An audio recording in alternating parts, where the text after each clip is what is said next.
Naam, hamjambo wapenzi watazamaji wetu pale popote mlipo, na wakaribisha katika makala yetu muhimu ya Darubini, ambapo yanaangazia mambo muhimu ya masuala ya kisiasa, kiuchumi na maendeleo ya bara letu la Afrika kwa ujumla. Na leo hivi tutaangazia kuhusiana na upatanisho wa amani katika sehemu ya Tigray. Hasa tunaona kwamba hivi karibuni kulikuwa na mvutano unaoonekana katika sehemu ya kaskazini mwa nchi baina ya TPLF na serikali ya shirikisho la Ethiopia. Naam, kwa mada hii namkaribisha mchambuzi wa masuala ya amani, migogoro na ushirikiano wa kimataifa kutoka nchi la Kenya, Daktari Edgar Gitwa. Na karibu mheshimiwa. Asante sana, asante. Na hebu mwanzo kabisa, hebu ujitambulishe kwa wapenzi watazamaji. Asante kwa majina, naitwa Daktari Edgar Githua. Mimi ni mchanganuzi wa mambo ya nchi za kigeni, diplomasia, mambo ya security, na ninafurahi kuwa katika kipindi chenu. Ndio, asante sana. Hasa tukielekea hasa kama vile nilivyokuwa nikitaja, tutaangazia kuhusiana na usalama katika hii pembe la Afrika, hasa tukihusisha hii mvutano iliweza kuanzishwa katika hii kaskazini mwa Ethiopia baina ya kikundi la TPLF na vile vile la serikali la shirikisho. Na hebu tuanze na kwa mtazamo wako kama mchambuzi wa masuala ya amani na migogoro kutoka Kenya. Hali ya sasa ya mvutano katika eneo la Tigray inaashiria nini kwa udhibiti wa Ethiopia na ukanda wa pembe ya Afrika kwa ujumla? Asante kwa swali lako. Uh, ni jambo ambalo linatupatia hofu kubwa, kwa sababu ilikuwa hivi vita na huu mgogoro ulikuwa umenyamaza. Walikuwa wameweka mkataba ule wa Pretoria, wakakubaliana kuwa watapatia amani nafasi, mazungumzo yataendelea wanapositiza vita zao na amani itadumu. Kwa hivyo kuona kuwa ni kama upande wa TPLF katikati yao ni kama wamegeukana, wamevunjika mara mbili. Kwa hivyo kuna kikundi kinataka amani na serikali na kuna kikundi ambacho kinaona ni kuwa kinataka kuendelea kupigana. Kwa hivyo vita vikirudi pale itakuwa ni jambo mbaya, kwa maana kumbuka vita ambazo vilidumu kama miaka miwili viliua watu karibu takriban watu 600,000.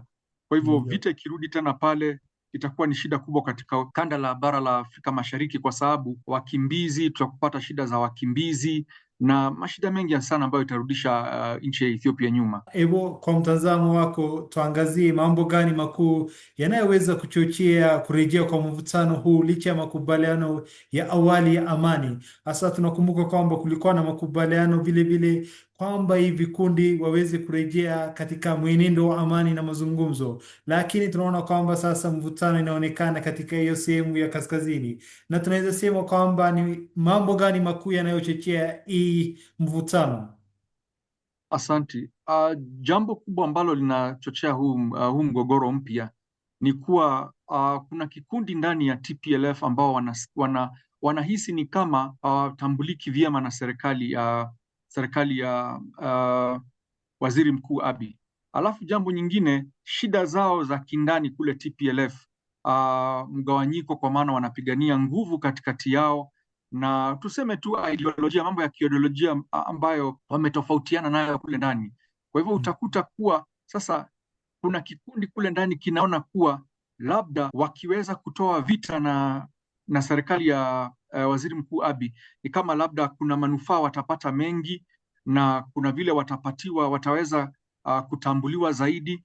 Kwa hivyo utakuta shida kubwa hata itakuwa ni TPLF wale ndani kabisa, kama wangeweza kwa maoni yangu, kando na huu mkataba wa Pretoria, unahitajika sasa tuseme mazungumzo, kujitokezee mfadhili mwema alete mazungumzo baina ya hivi vikundi tofauti ndani ya TPLF, waweze kuongea na sauti moja, kwa maana hata ukijaribu kuleta amani kati ya serikali kuu na TPLF ilhali kutabaki na kikundi ambacho kimejitenga, huu mgogoro hautakoma wakati huu. Ndio hasa ni kwa sababu ya hii ndio tunaona kwamba hii, kwa mujibu wa ile utafiti wa Armed Conflict Location and Event Data Project, inaonyesha kuwa kuna dalili ya mvutano inayoonekana katika hiyo sehemu. Huu unaweza kusambaa katika maeneo ya jirani, hasa katika mkoa wa Mara, vile vile walio karibu na hata nchi za Sudan na Eritrea. Hii inaweza athiriaje katika usalama wa kikanda tunaweza sema? Asanti. Ina athari kubwa kwa sababu kutokezea vita, kuna uwezekano mkubwa Eritrea itaingilia hii vita ikiwa inaunga mkono upande wa TPLF. Kwa hivyo utakuta hii vita ikiwachwa inoge, hii vita ikiachwa bila kuzingatiwa, Eritrea itaingililia. Kuna wakimbizi wataenda upande wa Sudan. Kumbuka Sudan, Burhan na Dagalo, bado kuna mashaka upande ule. Kwa hivyo utakuta kanda hii ya Afrika Mashariki na pembe ya bara la Afrika kutakuwa na hali ya mgogoro, hali ya vifo, hali ya wakimbizi. Utakuta kuwa athari kubwa sana kwa watoto na akina mama, na kutawatokezea maafa mengi ambayo yangeweza kusitizwa kwa sasa. Kwa hivyo ni kitu cha kwanza ni kujaribu kuangalia kama huu mgogoro unaweza zimwa haraka iwezekanavyo, na pia mataifa ya nje yaweze kuingililia, kuambia Eritrea isijaribu kuingiza mkono wake katika huu mgogoro, kwa maana ninaona ni kama TPLF tayari ni kama wanashawishi Eritrea ije iwasaidie. Nakumbuka vita ikifika pale sasa itakuwa imeharibu mambo katika bara la Afrika Mashariki. Na tunaona kwamba ripoti mbalimbali zinaonyesha kuwa hatua za kisiasa na kijeshi ya TPLF zinaweza kuhatarisha makubaliano ya amani ya Pretoria iliyosainiwa katika hiyo sehemu ya Afrika Kusini, Pretoria. Na unafikiriaje hii makubaliano ya katika kuvunjika kabisa, au tunaweza sema aje? Tuseme huo mkataba wa amani ulianza kwa wema, na pande zote mbili zikawa ni kama kidogo wameketi wakasema wacha tupatie amani kipaumbele. Lakini mara nyingi katika hii mikataba, na kupitia masomo na utafiti mwingi, mikataba mingi huwa ikifikia kuanzia mwaka wa pili hadi mwaka wa tano huwa inaanza kuzoroteka, kwa sababu mara nyingi ambao walioenda kutia msahihi hawakutia kwa amani, hawakutia kwa imani nzuri. Kwa hivyo utakuta ni kama TPLF walikuwa kidogo wamesema wacha tujifanye tunataka amani, warudi nyuma, watafute silaha, wajijenge upya kijeshi. Kwa hivyo kwa upande wangu ninaona kuwa huu mkataba umezoroteka kwa sababu ya pande zote mbili, haswa pande ya TPLF kukosa kupea hii amani, huu mkataba nafasi ya kutekelezwa. Alafu pia upande ni kashifu kidogo upande wa serikali ya Ethiopia, serikali ya Waziri Mkuu Abiy, mambo ya kwenda kama sasa kuondoa serikali ndogo ya TPLF upande wa Tigray. Naona kidogo hapo ni kama serikali ya Ethiopia ingekubali kidogo kuwaacha watu wa Tigray waweze kuketi chini kati yao, waunde serikali yao hiyo ya mseto, hiyo serikali yao ya eneo, hiyo serikali ndogo ya eneo, wachague viongozi ambao walikuwa wanataka. Upande kuonekana ni kama serikali kuu ni kama imeingililia mambo yao ya kindani pale Tigray, ndio tuseme chanzo kingine ambacho kimeweza kuwakera na kuwafanya wakasirike. Ndio sasa tena unaanza kuona ni kama wameanza kuona warudi kwenye mgogoro. Kwa hivyo kwa upande mwingine tu ni kueleza tu serikali kuu ya Waziri Mkuu Abiy kidogo isonge nyuma kidogo, iwache watu wa Tigray waweze kuchagua, wachague viongozi wao, waweze kuendeleza mambo yao chini ya mseto na chini ya katiba ambayo imewaunganisha kama taifa. Lakini wa Tigray wakianza kusema ni kama serikali kuu inaingilia mambo yao binafsi, mambo yao ya Tigray, pale hapata zua amani, patakuwa na sintofahamu na patakuwa na tashwishi ambayo itaendelea. Ndio hasa tunaona kwamba kulikuwa na ile jukwaa maalum ya Pretoria kama vile tulikuwa tukitaja mbeleni, ambapo iliweza kupea kipaumbele au kuweka uongozi ni kwa namna ya waziri mkuu, ndivyo anayeweza kuweka uongozi katika hiyo sehemu ya mkoani. Kama waliweza kukubaliana katika hiyo makubaliano ya Pretoria inavyoonyesha. Na unadhani ni upande gani unaoonekana kutekelezwa majukumu hasa? Tunaona kwamba upande wa serikali na vile vile upande wa kikundi ya TPLF tunaona kwamba kutotekelezwa kwa majukumu yao kikamilifu, au ni changamoto ya pande zote tunaweza sema?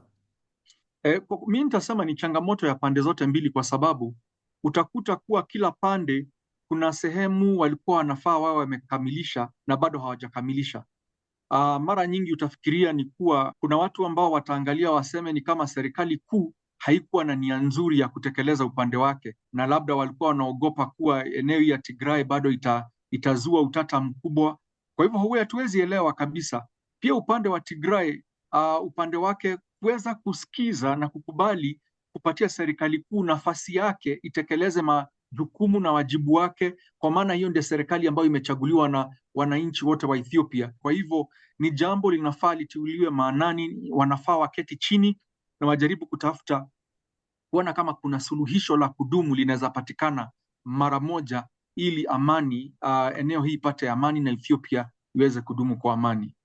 Ndio hasa tunaona kwamba vyama vya siasa wanaofanya kazi yao katika hiyo mkoa wa Tigray sasa tunaweza sema wamejikita katika mji mkuu, na wameweza kutoa kauli kwamba hii kundi la TPLF hawezi simamia maslahi ya wananchi wote wa Tigray.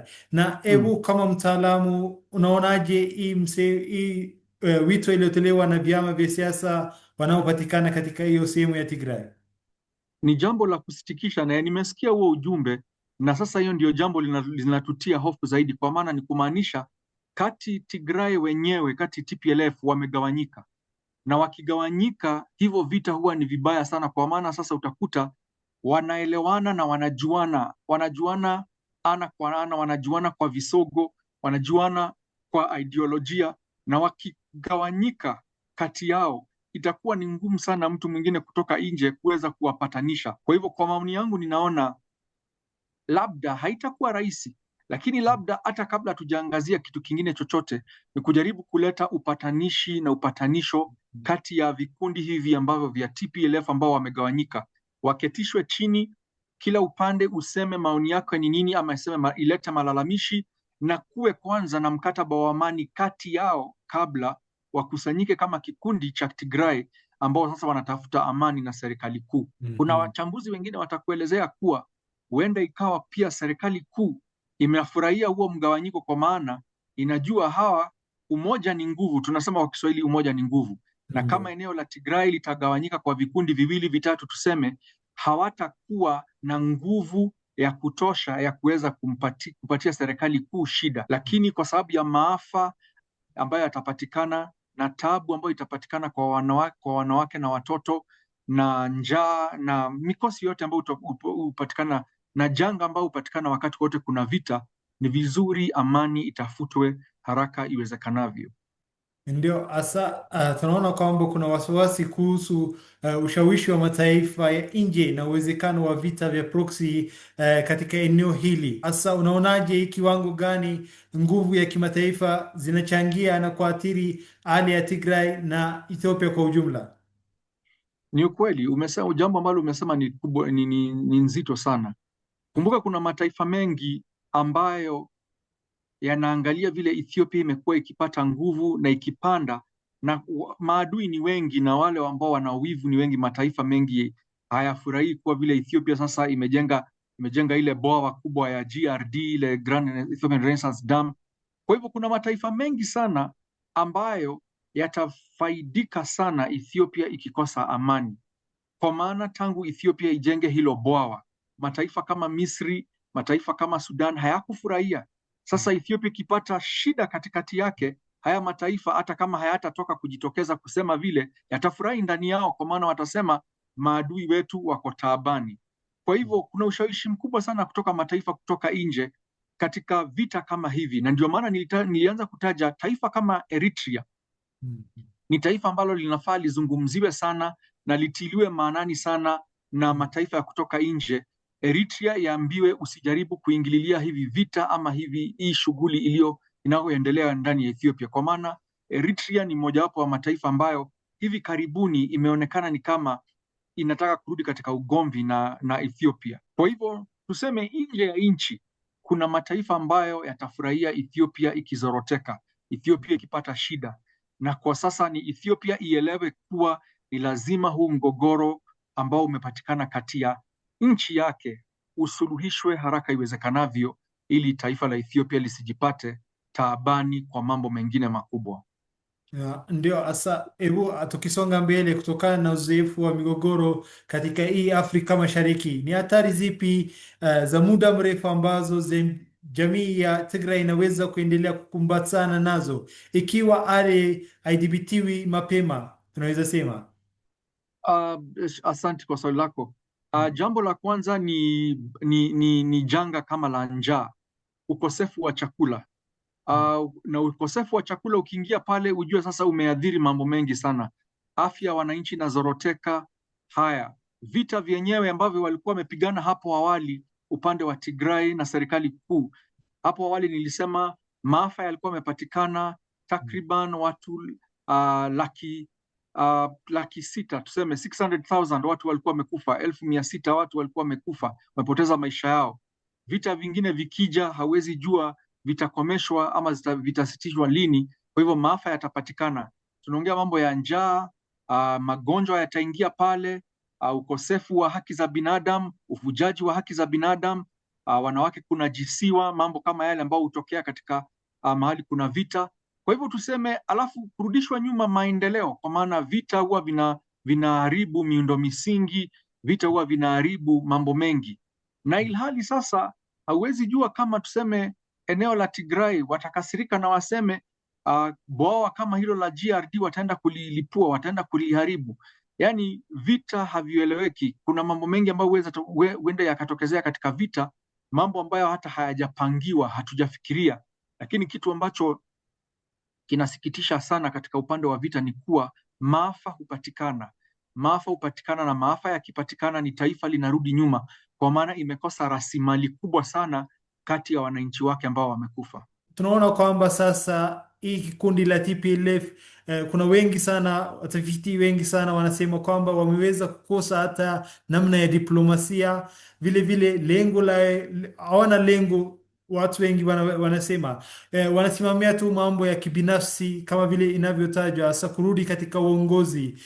Ni wazee kama vile inavyosemekana, ni wao ndio wanasema kwamba sisi tunapaswa kurudia katika hiyo uongozi waliokuwa mbeleni. Na hebu katika hali hii tunaweza sema kwamba hii kikundi la TPLF inaonekanaje katika hii mwenendo wake?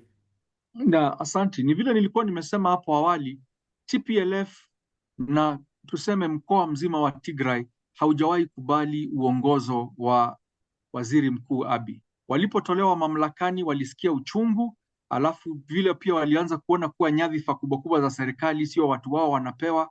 Kwa hivyo kwa kizungu kuna neno kwa kizungu tunaita nostalgia. Yaani ni kama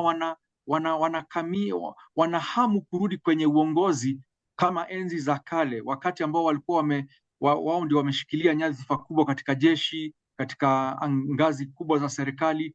Kwa hivyo hawakubali vile Waziri Mkuu Abiy ameweza kujaribu kugatua mamlaka na kuweza kuingisha watu wengi kwenye serikali. Na vita kama hivyo sana sana hupatikana kwa wakongwe kama hao vile umevyotaja. Utakuta wanaketi na wanakumbuka, wanasema, wanajiuliza, sisi ndio tulikuwa wenye kusema katika taifa hili, sisi ndio tulikuwa na nguvu na mamlaka katika taifa hili. Imekuwaje na ushupavu wetu wote na nguvu zote ambazo tuko nao na umaarufu wetu, sisi tuko nje ya serikali?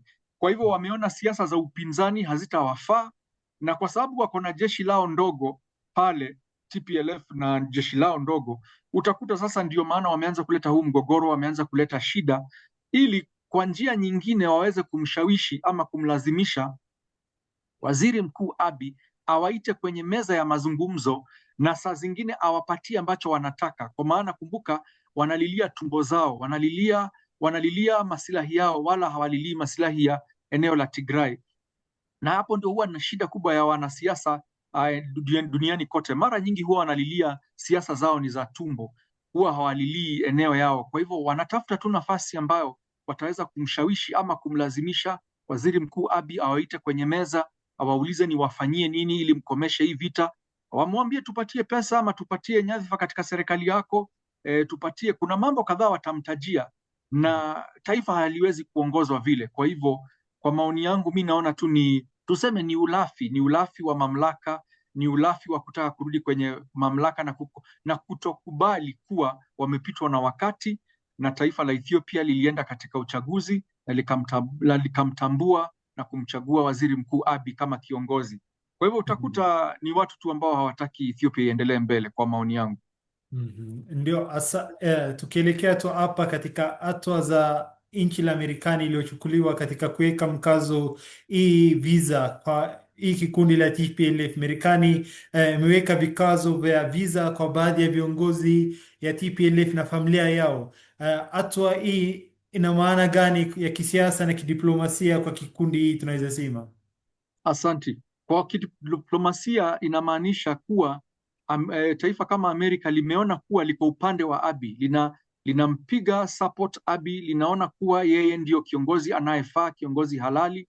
Kwa hivyo kutoa marufuku ama kutoa vikwazo kwa viongozi wa TPLF ni kuwaelezea kuwa tunajua nyinyi ndio mnaojaribu kuharibu amani, nyinyi ndio mnaojaribu kuzua rabsha na kuleta mgogoro mpya, na msipojichunga tutachukua hatua hata kali zaidi.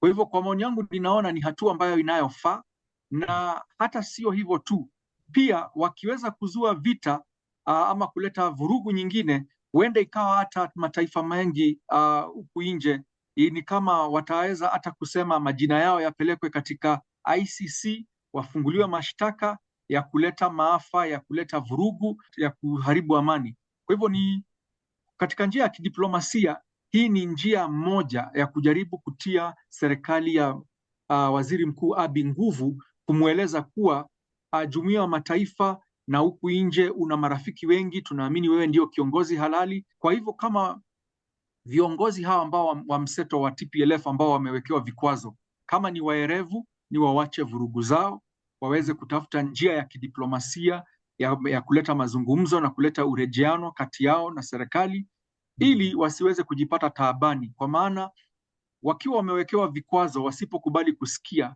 watajipata majina sasa yamepelekwa ICC, na wakifunguliwa mashtaka kule ICC, itakuwa sio wewe, sio Tigray inawekwa kwenye ICC, ni wewe kama mtu binafsi, wewe na vurugu zako binafsi, na sasa wataweza kulipa gharama kubwa sana ambayo hawakuwa wanatarajia.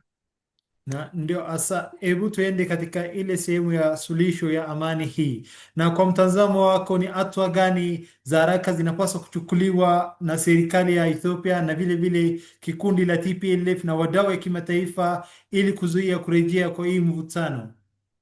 Serikali ya Ethiopia, asante. Serikali ya Ethiopia inafaa haraka iwezekanavyo, kitu cha kwanza, iite kile kikundi cha TPLF ambao hawana shida, iketi chini na wao na iwaeleze, sisi hatuna ubaya na nyinyi, na tunaona kuna mgogoro umetoka pale upande wenyu wa Tigray, tuelezeni matakwa yenu ni yapi. Alafu pia serikali ya Ethiopia ijaribu pia kuleta upatanisho kati ya hivi vikundi viwili, kikundi kimseto cha TPLF na kikundi ambacho ni halali. Serikali ya Ethiopia iwaambie, nitawasaidia kuongea, mkubaliane, alafu tuje tuongee kwenye meza mkuu mkiwa mnaongea na sauti moja. Wasipojaribu kufanya hivyo, Waziri Mkuu Abiy asipoweka mikakati kama hayo, utakuta hali itazoroteka na kuna kikundi kitajiami, kitachukua silaha nzito, silaha kubwa, na utakuta sasa kuna maafa, kuna vita vimeanza dhidi ya Ethiopia na sehemu fulani ndani ya Tigray, na sasa maafa yatapatikana na Ethiopia itarudi nyuma na tutapata shida, tutapata janga kubwa sana ya njaa na mambo mengi na maafa mengi sana upande ule ambayo yangeweza kuzuiliwa.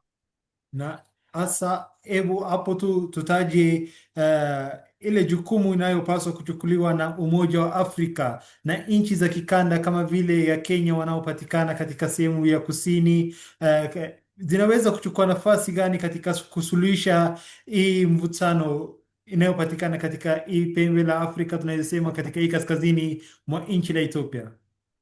Ya shirika la bara la Afrika linafaa kitu cha kwanza kwa vikali kabisa vishtumu na vikashfu vibaya hiki kikundi ambacho kinajaribu kuleta vurugu. Alafu haraka iwezekanavyo kikundi cha maana katika bara la Afrika tuna kikundi cha Africa Peace and Security, waweze kuketi chini na kuangalia ni njia gani watatuma kikundi cha kwanza mazungumzo ya kidiplomasia, mazungumzo ya upatanisho kati ya hivi vikundi ambavyo vinazozana. Kikundi katika upande wa Tigray, haswa katika chama cha TPLF, ni lazima ifanywe haraka sana, na mataifa mengine jirani ambao ni marafiki wa Ethiopia, ikiwemo taifa kama Kenya. Kumbuka kuna shirika la IGAD pia linaweza pia chukua haya mazungumzo iweze kuweka mazungumzo, waweze kutumwa wazee pale kuongelesha hivi vikundi, kuongelesha hawa watu wote, kuongelesha Waziri Mkuu Abiy, ili kujaribu kupata suluhisho na upatanisho kwa njia ya haraka, ili hali isizoroteke, alafu bara la Afrika lipate shida zaidi. Na hebu hasa hapo tutaje kuhusiana na watu maarufu kama vile Obasanjo waliweza kuelekea katika mkoa wa Tigray kuweza kupatanisha suluhisho, lakini tunaona kwamba kukataa hiyo mvutano umeanza, lakini tunaona kwamba juhudi wao wanaitekeleza inaweza onekanaje? Juhudi sio mbaya ambao wametekeleza, na sio Obasanjo peke yake. Sasa labda hata tumtafute rais mstaafu Uhuru Kenyatta ambaye amekuwa akishirikishwa sana katika migogoro na amekuwa akitoa maoni mazuri na uongozi mzuri. Kwa hivyo tuseme kikundi ambacho kina marais kama Obasanjo, rais mstaafu Uhuru Kenyatta, rais mstaafu Jakaya Kikwete kutoka Tanzania. Tunaweza ruka Afrika Kusini, tutafute rais mstaafu Thabo Mbeki, au wakishikana na waweze kuelekea pale upande wa Ethiopia, waweze kufungua mazungumzo rasmi na kupatanisha pande hizi zote mbili, pande ya serikali na upande wa Tigray, ili kuwaelezea wakae kama ndugu, kwa maana maafa mengi yamepatikana katika bara la Afrika, na unakuta Afrika inabaki nyuma, inaegemea nyuma, kwa maana kuna mambo mengine ambayo tunakosa kukomesha mapema, na inakuja inazorotesha amani ya Afrika na inafanya bara la Afrika lirudi nyuma. Saa hizi kwa tangu kujengwa kwa ile bwawa pale Ethiopia inafaa ipige hatua mbele sana ya kimaendeleo katika bara la Afrika, lakini utakuta mzozo ama mgogoro kama huu utafanya Ethiopia akili zake zote zirudi kwenye vita na mambo ya maendeleo yaweke kando, na utakuta ni Ethiopia inarudi nyuma na ni bara la Afrika inarudishwa nyuma. Kwa hivyo tutafute tu hawa wazee, marais wastaafu ambao wana ujuzi mwingi na wana maarifa na hekima mingi, na pia wamekubalika, waweze kujaribu kutoa mikakati ambayo itarudisha amani katika taifa la Ethiopia. Ndio, ni matumaini yetu kwamba hii mambo yote itekelezwe katika ile namna ya changamoto ya Afrika kwa suluhu ya Afrika, kama vile tunavyojulikana mada kuu ya Umoja wa Afrika. Na hebu mwishowe, una ujumbe gani kwa wananchi wa Ethiopia na ukanda wa pembe ya Afrika kuhusu umuhimu wa kulinda amani katika kipindi hiki nyeti? Asante sana. Mawaidha yangu kwanza nitapatia wananchi wa Ethiopia, kuwaelezea kuwa mumewahi ona vita, mnajua madhara ya vita, mumeonja vita kati yenu na mumeona madhara ya vita. Hao watu 600,000 ambao walikufa walikuwa ni mandugu zenu, walikuwa ni baba zenu, mama zenu, watu binamu zenu, watu wa familia, jamii, marafiki zenu, na huo uchungu mumeubeba mpaka wakati huu. Msikubali tena amani izoroteke katika taifa la Ethiopia. Jitoleeni kama wananchi wa Ethiopia na mseme hamtaki migogoro tena, hamtaki mgawanyiko tena, hamtagawanyishwa kwa upande wa dini, kwa mseto wa dini, ukabila, mkatae kabisa. Kwa taifa la Ethiopia, mawaidha yangu ni kuwa hii shida mnaona ambayo ni ndogo, msipotia mkazo, msipofanya haraka iwezekanavyo, ni jambo linaweza vuta mambo mengi makubwa ambayo itaharibu amani ya Ethiopia. Kumbuka, nikimwelezea sasa kwa Waziri Mkuu Abiy, kumbuka wewe tayari umewahi shinda ukapatiwa zawadi ya Nobel Peace Prize, kwa maana wewe unapenda amani, unazingatia amani. Wewe ukiwa kiongozi na baba wa taifa kwa mhula huu na kwa wakati huu, jitoe kama baba, enda uketi na eneo la Tigray, waambie kama niliweza kuleta amani kati ya Ethiopia na Eritrea. Sisi ni ndugu moja, sisi ni watoto wa boma moja, tunaweza keti chini na tutafute suluhisho. Kwa hivyo ni Ethiopia wajitolee, wakubali, waseme kuwa wanataka amani. Taifa la Ethiopia, marafiki zake kutoka nje wajitolee pia kuja kuleta upatanisho, na haswa Umoja wa Afrika na hata mashirika mengi kama IGAD, mashirika makubwa kama IGAD yaweze kuingililia ili tupate amani Ethiopia, kwa maana mimi ninasema kama mchanganuzi wa mambo ya vita na mambo mengi, tuko na vita mingi sana katika bara la Afrika, na hivi vita vinaturudisha nyuma. Hivi vita zinaleta mtengano mwingi sana. Unakuta Umoja wa Afrika unashindikana kupatikana, kwa maana tuna vita mingi na migogoro mingi kati yetu. tujaribu kuweka hii migogoro kando, tushikane kama bara la Afrika, tupate umoja na tutaweza kuendelea na sauti yetu itasikika duniani kote. Na asante sana mchambuzi wa masuala ya amani, migogoro na ushirikiano wa kimataifa kutoka nchi la Kenya, Daktari Edgar Gitwa. Asante sana kwa muda wako. Asante sana, nashukuru, asante. Naam, wapenzi watazamaji wetu, makala maalum tulioandalia kwa siku ya leo ni hayo tu. Niwatakie jioni njema na mwendelee kutazama OBN Horn of Africa, idhaa ya Kiswahili. Asanteni sana, shukran.